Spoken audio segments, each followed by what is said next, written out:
আসসালামু আলাইকুম ভিউয়ার্স। এখন আপনারা যে জায়গাটি দেখতে পাচ্ছেন এটি দোহার থানার অন্যতম একটি জায়গা।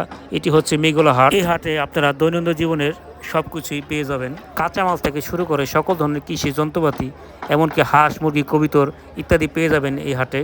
এই হাট কিন্তু সপ্তাহে 2 দিন বসে, শুক্রবার এবং সোমবার। আপনারা চাইলে এই হাটে আসতে পারেন দৈনন্দিন জীবনের সব কিছু ক্রয় বিক্রয় করার জন্য।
দেখা থাকে